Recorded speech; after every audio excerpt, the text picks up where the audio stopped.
Hi, in this video we're going to demo how to control the 7-segment display on the FPGA side by using HPS code.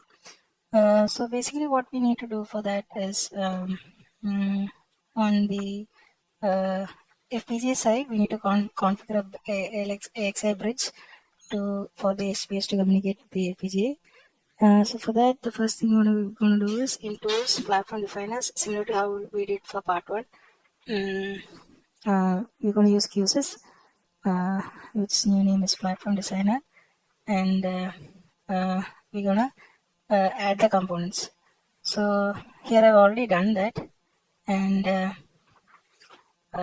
we can see the components. So basically for the part 1 I did POI LED is the component which I added. Now in this case I'm going to add 6 more components for each of the, so we have 6 7-segment displays. So for each of the components we'll have one PO each, and I'm gonna I added those and then configure the clock and resets to each of the signal. Stay also connected, and I gave a conduit name. And once this is done, I generated the HDL, and after HDL generation, these files were generated, and then before I executed, before compilation, I may just run the TCL scripts for parameter and pin assignment, so that that part is taken care of, and compilation was done, and a SOF file was created which we can flash to the board using the program. Yeah, so that's the first part of it, where we configure the FPGA part so that there's a bridge for HPS to communicate. Once we have that, the next step is we need to have so in the HPS side we have the C code. So from the C code we need to call the 7-segment things. So for that we need to have a header file. So to create the header file, similarly as we did for the part 1, we run the generate HPS uses header.sh from the EDS shell, and the HPS underscore header file was created, and in the and we have a make file, and so these are the 3 things we require: the make file, the main, and the header file. And internally it will be referring to other libraries which are already installed in the system when you install Participant. And now we will just go through the code. So this is the code of the implementation. So initially we'll call the standard libraries, and along with that we have the alternate libraries along with our HPS underscore 0h. Then this is having our base register address, which again is referring another macro. So we are just calling internal macro for our code purpose. And then here the register span is the register from the base address, how much memory is being used for calling the registers, and we have a mask so that it doesn't call more than that size. And then we use these macros here basically for the code logic. We'll see later. And yeah, so we'll just go to the main. So in the main code, the first part is basically we have in the first part of the video we just had the LED. In this case, I'm going to refer to 6 7-segment display. So I have a pointer which it has 6 pointers to it. And the first part is similar to the first one, where we open the dev space in read-write mode in synchronously. And once I open that register access space, I map it to virtual base, which points to that register space in protected write mode, the map shape. And the base address from which the mapping is done is this, and this is the span on how much we need to map it. And you have it. If it works, then everything goes well, or else we will be exiting from the program. Then the second part is the core logic. So in this core logic, so here there are 2 things which are working. So one is the logic which was working for the previous code, where we just have a LED thing, which is turning off from left to right. So that logic earlier in the part 1 it was for 60 minutes, but here in the code I made it to run infinitely.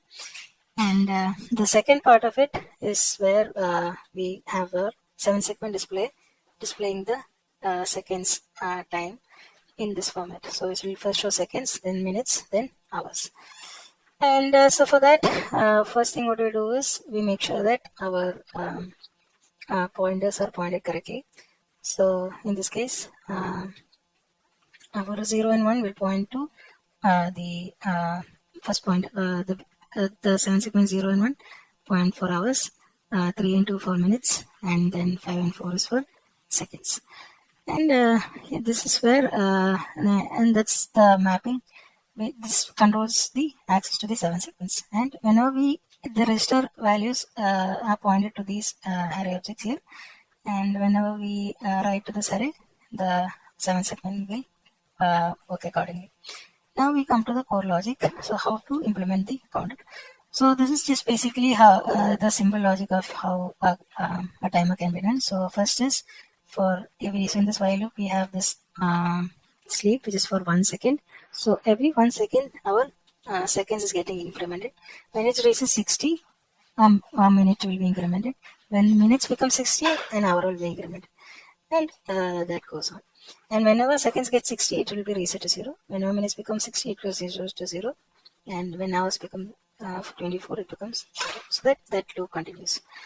Now, this logic will gives us the values of the seconds, minutes, and hours.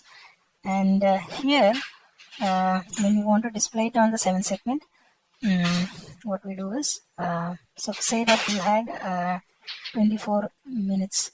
So to display it on 24 minutes we have. So to display it on the 7 segment, tens place we'll divide it by 10. So we say 24 divided by 10 will give you 2. So that goes to tens place. And 24, then you do the model operation, you get the remainder, that will be 4. So that goes to the units place. So like that. So similarly for hours also, the same logic is being repeated, so that we get the units and the tens. Now once we get that value, say if it is 2, then what it does is, in the same, this segment patterns has the list of that is where this macros come into picture. So each of this macro, segment pattern 0, that is for displaying 0 on the 7 segment display. This pattern 1, if you give this value, it will display 1. So like that. So if you see here, it's a simple example, easy example, pattern 8. So in that case, we need all the segments to be on the 7 segment. So we give everything 0. So the 7 segment works on active low. So that's why we'll give it. And that logic is applied.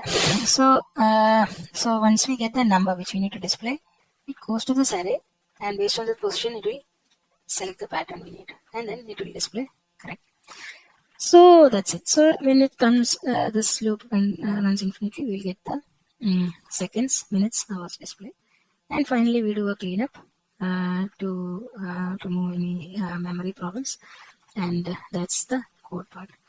And the main thing we need to focus here is this was made possible due to we are able to control the FPGA's 7-segment display by using that AXI bridge. And now we'll go to the demo. Thank you. So here we can see the 7-segment display. The first is the seconds, second will become the second to display for minutes, and the last two is hours.